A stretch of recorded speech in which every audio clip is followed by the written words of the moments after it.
Now, Fifth, when you continuously call Puff gay, does that affect your relationships in Hollywood? I don't call him gay. I said. Let me read it, Fifth. Oh my God. Sorry I can no longer help you guys. Soon you will all be gay and happy. You are all now left under leadership of Puffy Daddy. Report to the nearest rainbow. Dinner Thieves in theaters January. Oh, that's why he says things. He doesn't even know what he's saying is like fruity. You know what I'm saying? Like, he said something fabulous and he goes, yo, but me and you, we ain't party. Like, we need to party. What is he talking about? Incense is going off. When people say that to me.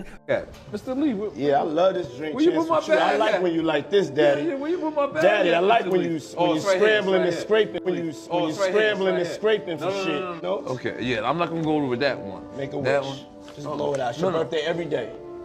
Every day's your birthday on Drink Champs, goddammit. I'm in. Where I look back on where I became. Did you miss me though? For real, because it seems like a thing.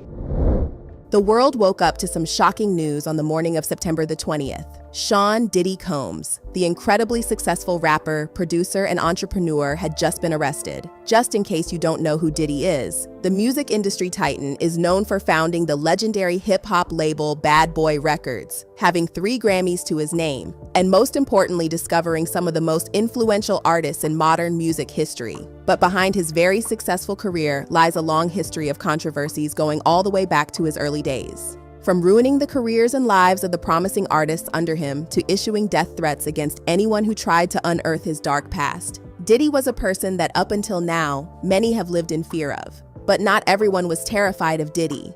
Through the years, one particular figure remained unrelenting in telling the truth about Diddy's life. Now, before we get into the details, let's take it back to where it all began so we can get the full picture. Early on in his career, 50 Cent was brought on to write songs for Diddy. Everything seemed to be going good until one day out of the blue, 50 showed up at the studio with a gun and this pissed Diddy off. He shed more light on why he did this in an interview with Complex, explaining that the gun was for protection, especially because, according to him, he had a lot of enemies who wanted to harm him at the time. Diddy reportedly blew a fuse the moment he was the gun on 50 Cent and told him to leave, something 50 would claim he completely understood and wasn't upset by. But of course it didn't end there. Around the time, rumors were flying around that Diddy wouldn't sign 50 Cent to Bad Boy Records because he came with way too much drama at the time. You talk about writing. Did you only write for G-Unit artists? Because yesterday I saw a reference track for Higher leaked. Yeah. And is you doing Higher? I did. What's the name? 6 songs on that album, right? Yeah. Well, everybody knows that. Yeah, and I did on what's the name? I did Paradise for LL with Amarie. Oh wow. Okay. Amarie. Yeah, I wrote that, and then Charmaine did the reference vocals, and then from Tone and Poke, because it was a familiar loop, they needed to have the chorus on that. So our track masters used to do all of the joints over. A few other pieces I did for Next. Oh, for Next I did. The R&B group? Yeah. What song was that? I forgot which one of the joints, but I got a plaque for that. I did for Next, and I did I wrote for Puff.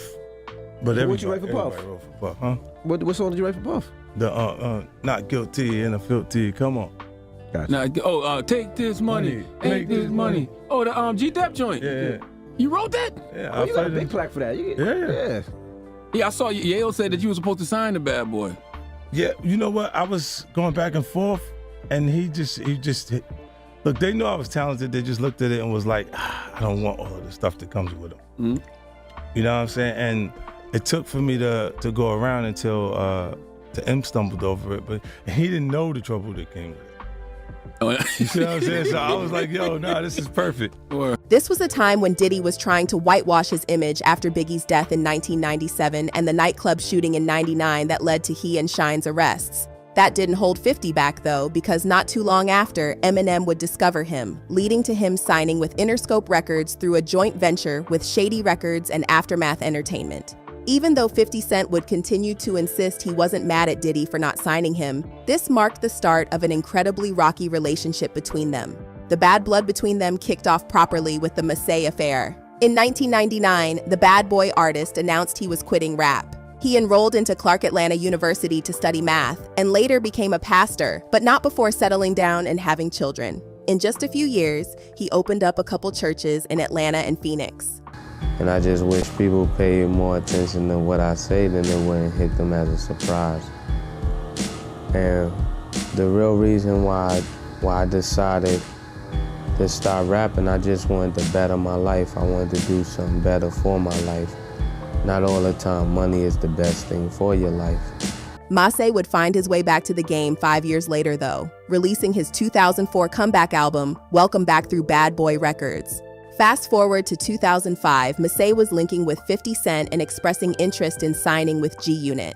That would have been fine, but the problem was Mase was still signed to Bad Boy. And one thing about Diddy, he didn't let his artists go that easily. So things got really messy, really fast. In an MTV interview from around the time, Diddy said he was currently discussing a buyout of Mase's contract and he was open to releasing the artist to G Unit Records. Diddy reportedly said with a grin, 50's definitely got enough money to set everything right. 50 didn't see things the same way, though. According to 50 Cent, the deal fell apart because Diddy would only accept $2 million to release Mase from Bad Boy, while 50 Cent was only willing to put down $1 million. The way things turned out left 50 really upset, leading up to him dropping a diss track called The Bomb in August 2006. Was somewhat a deal that you guys tried to make happen. What went wrong with that deal? You want the honest answer? That's what we're on there for. Yeah. You know why it didn't go through. Diddy didn't let it go through. That's the reason it didn't go through. He wanted 50 to give him.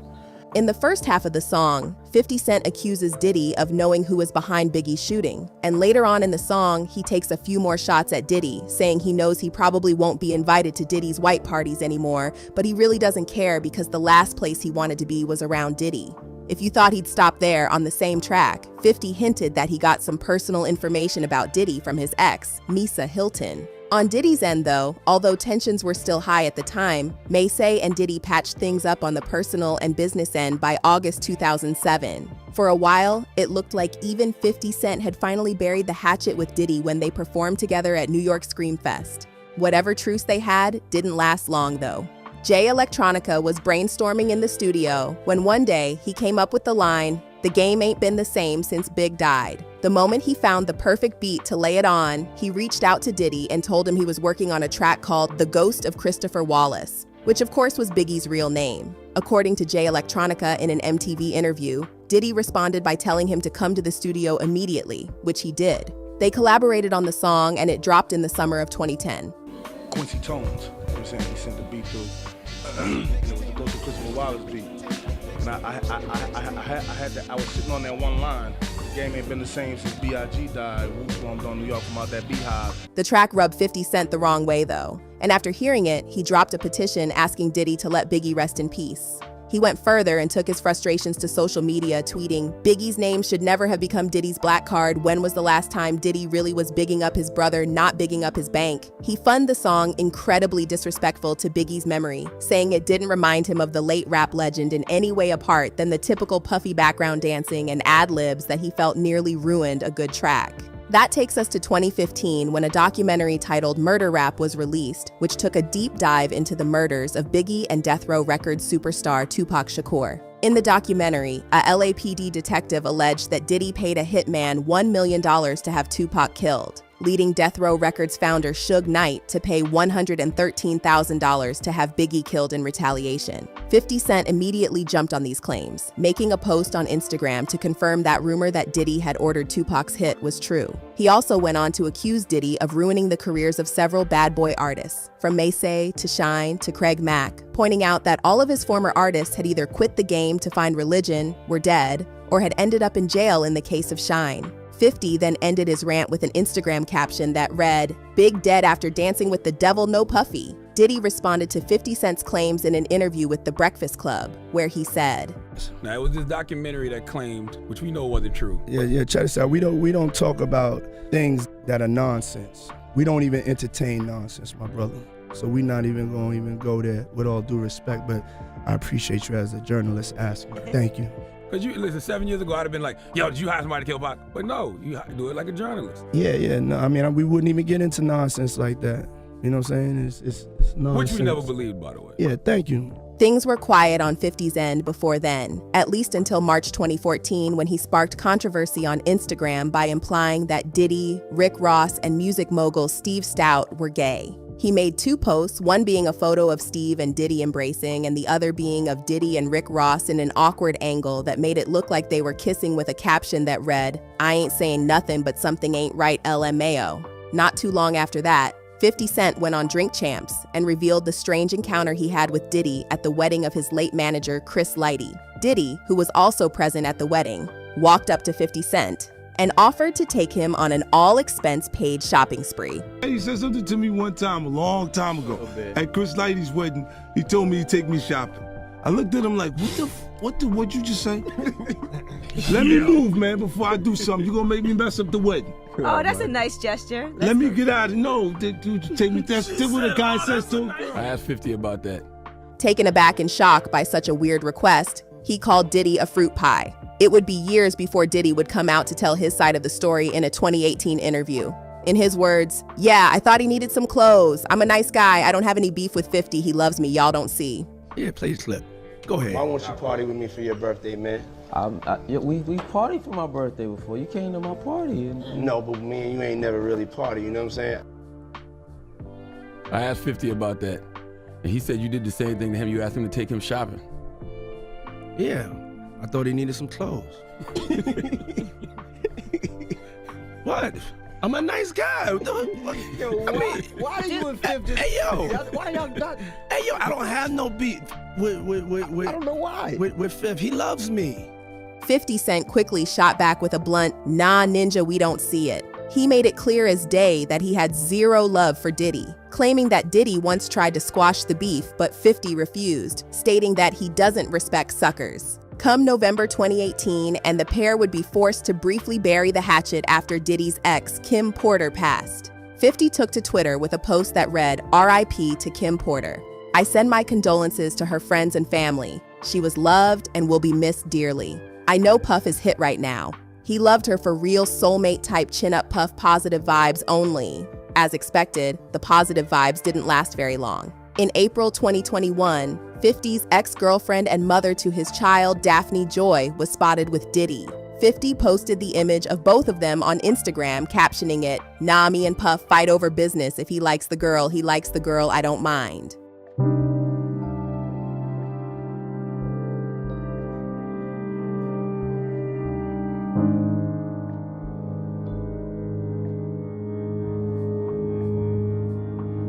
But if you knew anything about 50 and Daphne's relationship, you knew just how much of a roller coaster it was. 50 continued to put up the unbothered act about Diddy dating his ex until September 2022, when in the ultimate act of pettiness, he would respond to a IG post of Daphne enjoying Diddy's iHeartRadio performance with a photo of him and their kid captioned, "Oh, that's your mommy over there with Puffy, LOL. Remember what I told you the other day? These ladies be crazy, SMH." That was the final straw for Daphne. She commented on the post, begging him to stop, stating that she was committed to being an amazing mom and asked him to focus on that instead. All that would quickly come crashing down when in November 2023, Diddy was sued by his ex-girlfriend Cassie Ventura for assault, physical abuse, and involvement in a decade-long cycle of violence. The allegations were damning, but what was even more damning in the public eye was how Diddy settled the lawsuit just one day later. 50 once again jumped on the opportunity to clown Diddy about the situation,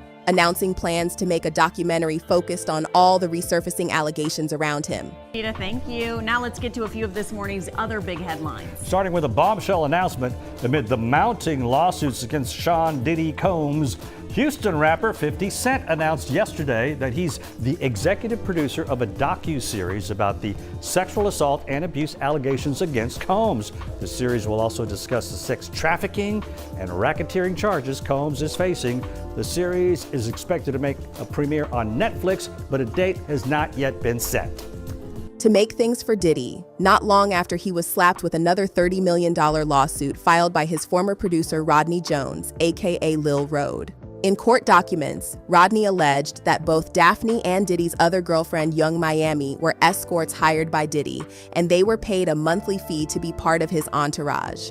50 responded to this news by once again heading to Instagram to mock Daphne with an Instagram story that was captioned, "I didn't know you was an escort, you little escort, LOL." Wasting no time, by March 28, 2024, a source close to 50 revealed to US Weekly that plans to ask for sole custody of their son in the wake of the allegations regarding Diddy's involvement with Daphne were in the works. On Daphne's end, she immediately took to Instagram to deny all the allegations, and in a separate post laid out some accusations of her own against 50 Cent.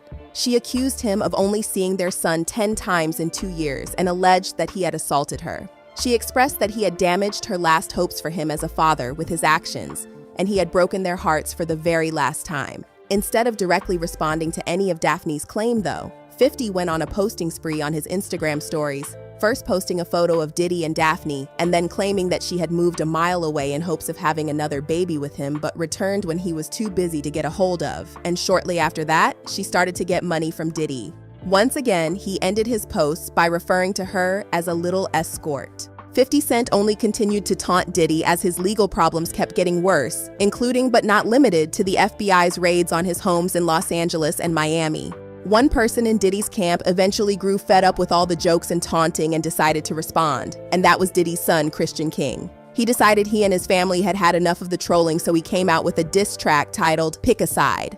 This was his way to go on the offensive, defend his father, and clap back at the detractors, most especially 50 Cent. In the song, King raps about the raids by claiming he would knock them walls down like when them fatty boys raiding both of our cribs, and added, rather unwisely, that the feds missed one of the homes that they bought nearby. He shot back at 50 by calling silly and telling him to shut his mouth and stay out of grown folks' business. 50 Cent responded by pointing out that King, implying that the feds raided the wrong house, was really dumb on his part. He went further, shedding light on the fact that Christian King was a defendant in his assault lawsuit filed by a former yacht stewardess. Just days after their back and forth, CNN released hotel surveillance footage from 2016 showing Diddy violently assaulting his ex-girlfriend Cassie. This forced Diddy to acknowledge some of Cassie's accusations and deliver a half-baked, poorly received apology in response on social media.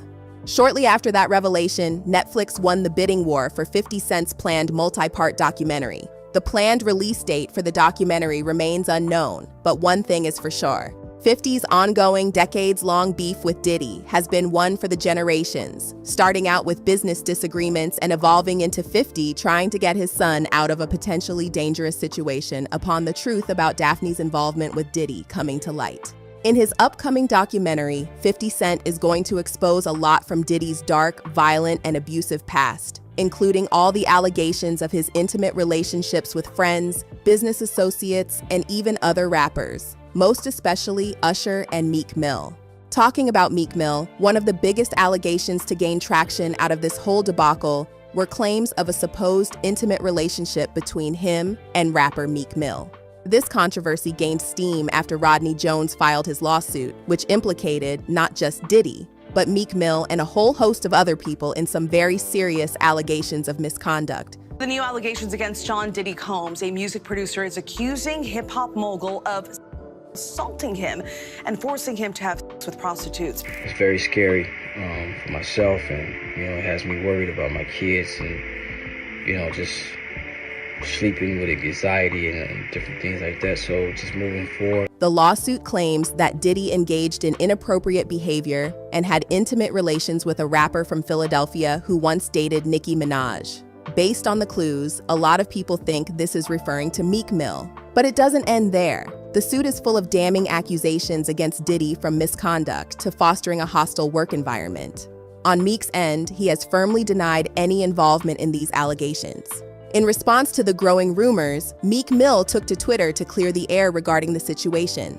He started off by labeling the whole thing as a smear campaign, insisting that he was the victim of unfair scrutiny regarding his sexuality. He made sure to clarify that no man speaking on him would dare to approach him in person about any alleged gay activity. He expressed his frustration in these Twitter posts over what we saw as being targeted in this manner following the allegations against Diddy. The height of it for him seemed to be an explicit audio recording, making the rounds that was reportedly leaked by Daddy's former bodyguard, which Meek insists was either manipulated or AI generated. He repeatedly suggested in that lengthy string of posts that all of the allegations against him were nothing more than a coordinated effort to ruin his reputation. The public wasn't convinced, though, and many social media users mocking him and poking holes in his denials, with a few even telling him it's okay for him to accept himself and come out of the closet. Others pointed out glaring contradictions between his past comments about other artists in similar situations and his current predicament. In a last-ditch attempt to ward off the negative press,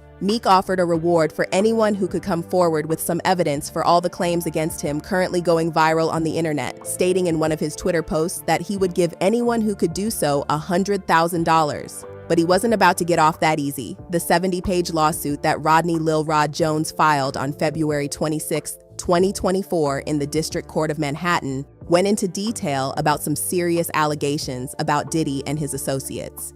Allegations like assault, drug dealing, hiring escorts, and engaging in various depraved intimate activities.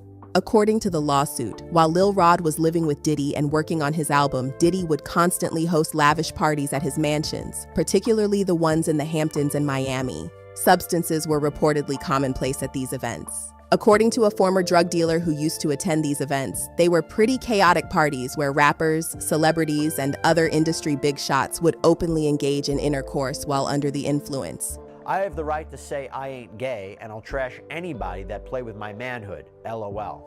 Then earlier this week, he put an offer on the table, a $100,000 reward for anyone who can figure out how he got named in Rodney Jones' lawsuit in the first place. He described the whole scene as a freak show, adding that the disturbing behavior of its participants led him to lose respect for a lot of celebrities he once held in high regard. In the lawsuit, Lil Rod claimed to have produced 9 tracks off of Daddy's recent album, The Love Album, Off the Grid, but was only compensated with a meager $2,100 for all the 13 months he spent working on the project. Lil Rod also alleged in the lawsuit that Diddy groped him multiple occasions, touching his behind and crotch without consent. He claimed Diddy tried to take advantage of his love for Stevie J to manipulate him into engaging in homo intercourse. According to him, Diddy showed him a video of Stevie J engaged in intimate intercourse with a Caucasian man, using that to assert that doing this was not a big deal in the music industry. He even included a screenshot from the alleged video in his lawsuit to corroborate his claims. That was just the tip of the iceberg, though. Lil Rod described being forced to watch Diddy shower through the glass door of his bathroom and getting drugged by heavily laced drinks often spiked with cocaine and other hard substances, with the goal of stripping away his ability to refuse Diddy's advances. Lil Rod, who identified as a straight Christian man, frequently expressed discomfort with Diddy's advances, and at a point even sought refuge from his chief of staff, Christina Koram, who he alleges only downplayed the constant harassment, suggesting it was just Diddy's way of showing he likes people. To further entice Lil Rod into engaging in intercourse with him, Diddy allegedly promised him a Grammy win for Producer of the Year if he would simply have intimate relations with him. Beyond just Meek Mill, who Lil Rod alleged that Diddy personally told him he has intimate relations with, the web of suspicion also spread to Burna Boy, the Nigerian Afrobeats artist who in 2020 brought Diddy on as the executive producer of his album Twice as Tall, which would later go on to win Burna Boy his first Grammy in 2021. Not just that, the Afrobeats artist was also invited to perform at the Grammy Awards premiere ceremony that same year. Few artists have come under as much scrutiny since the allegations against Diddy resurfaced as Usher. Usher's relationship with Diddy in the early days of his career is now viewed in a different light by the public, and a lot of people are now doing a double take on Usher's candid confessions about his time living with Diddy as a teenager. This was a period Usher often refers to as Flavor Camp, a period that he says marked a significant period in his life. Diddy's Flavor Camp, according to Usher, was an environment marked by explicit intimate encounters and some incredibly questionable behaviors. Usher moved in with Diddy without the knowledge of his parents at the age of 14 and was immediately thrown into a lifestyle that consisted of wild parties and intimate encounters that Usher would later describe as very curious. In a 2016 interview on The Howard Stern Show, Usher recalled witnessing a whole host of intimate activities in Diddy's home, from group intimacy to a whole laundry list of intercourse Diddy refused to reveal. He noted that Diddy's home was always crowded with big artists and full of women, creating the perfect atmosphere for unpredictable situations. Looking back on his experiences back then, Usher added that he went to Flavor Camp to get a taste of the superstar lifestyle, and what he found was really wild. According to reports, things got so bad that even Usher's mother confronted Diddy at the time to raise her concerns about the environment a teenage Usher was getting exposed to. As if to prove the point of his mom, Usher still says to this day that he finds himself unable to truly make sense of or truly understand what he experienced back then. Finally, when Howard Stern asked Usher about whether he could allow his child to live in a similar situation, he responded with a resounding no. The allegations against Diddy went much further than whatever secrets were buried in Flavor Camp. In June 2024, Derek Lee Cardello Smith, a 51-year-old inmate, filed a lawsuit alleging that Sean Diddy drugged and abused him at a party in 1997. According to the court documents, Cardello Smith was awarded a $100 million default judgment on September 9th after Combs failed to appear for a virtual hearing. The Illinois County Circuit Court judge established a payment plan requiring Diddy to pay $10 million per month starting on October 1st. According to the lawsuit, Cardello Smith and Combs met in 1997 while he was working at a restaurant in Detroit. According to Cardello Smith, in the middle of an evening filled with drinking and marijuana use, he and Diddy allegedly engaged in intimate activities with a group of women. In the middle of it, Cardello Smith claims that he felt a man's hand, which he claims was Combs, touching him. The lawsuit further claims that Combs served Cardello Smith a spiked drink that made him pass out. Upon waking, Cardello Smith alleges he found Combs being intimate with a woman and heard him say, "I did this to you too." Diddy's attorney, Mark Agnifilo, strongly disputed both the judgment and Cardello Smith's allegations, bringing up the fact that he was a convicted felon and predator with 14 counts of abuse and kidnapping over the past 26 years. Combs himself has completely denied all the accusations leveled against him from all sides, with his legal team labeling all of their allegations as baseless and sickening attempts to extort money from him. Videos of a young Justin Bieber and Diddy have surfaced recently, gaining a lot of attention following Diddy's arrest on countless serious charges, including trafficking. A lot of social media users have labeled these clips as creepy, the most infamous of which was a video from 2016 featuring Justin Bieber's 22nd birthday celebration, where Diddy presented him with a Bad Boy Entertainment jacket. Upon first look, it appears like everyone is having a good time. But that whole scene has taken on a concerning context in the light of all the damning legal issues Diddy is currently facing. Another clip, this showing a 40-year-old Diddy with a young 15-year-old Bieber, has gained a lot of attention recently. In the video, Diddy, among other incredibly creepy things Diddy does, he jokingly mentions having custody of an obviously uncomfortable Bieber for 48 hours. Many social media users now find that off-color comment from Diddy incredibly disturbing. The social media commentary shed more light on this, highlighting the obvious discomfort surrounding the significant age difference between the two and the possible implications of the close relationship they had at the time. An even more recent video showed Diddy and Bieber sharing a hug, but one thing a lot of concerned social media users noted was Diddy's repeated touching of Bieber's back and torso that bordered on inappropriate. Social media users even took it all the way back to 2020 when Diddy hosted an all-white party at his Hamptons home attended by big-shot celebrities and the wealthy elite. The way that guests went about mingling amongst each other caught fans off guard, with a lot of them appearing to be under the influence and engaging in unusual behaviors. Notable attendees at the event were Leonardo DiCaprio, Bon Jovi, and a whole array of other superstars. 50 Cent commented on the situation, claiming to have even more incriminating evidence regarding Diddy's intimate relations. Following an indictment unsealed on the morning of September 24th, Diddy was arrested by the FBI. For the case against him, federal prosecutors alleged that Combs and his associates threatened, abused, and coerced women and many others around him to participate in intercourse against their consent and fulfill his fantasies. This allegedly included forcing victims to engage in recorded intercourse in parties he would often refer to as freak-offs. A lawyer representing Diddy continued to insist on Diddy's innocence, painting Combs as an unfairly targeted innocent man with nothing to hide. His attorney, Mark Agnifilo, expressed disappointment over the decision of the federal attorney's office to pursue a case that he described as an unjust prosecution, making this known in an email to The Independent. Combs, an interesting character who has reinvented himself multiple times throughout his career under various monikers, now finds himself in a new phase of his life, a controversy he might be able to shake off. Further investigation into the incredibly serious allegations against him led federal agents from Homeland Security to raid 2 of his homes in Los Angeles and Miami on March 25th. In all of this, 50 Cent has been a leading voice in raising the alarm about Sean Combs' predatory behavior, often making use of social media posts and interviews to make pointed assertions and allegations about the disgraced music mogul. With the documentary about Diddy's dark past that 50 Cent recently announced, it seems to expose Diddy's history and alleged relationships with other prominent male artists in the industry. He claims to not just be armed with audio and video evidence supporting his accusations. The project might very likely feature testimonies from individuals within the music industry. 50's plan has drawn a lot of attention from the public, especially given his decades-long, very public beef with Diddy and the announcement that the project had been acquired by Netflix. While as the situation unfolds, a lot of 50 Cent's efforts seem targeted at profiting from the controversy, seeing as he's already received a massive sum of money from Netflix for his documentary. All the same, Diddy's future continues to hang in the balance with a looming federal indictment for some very heinous crimes.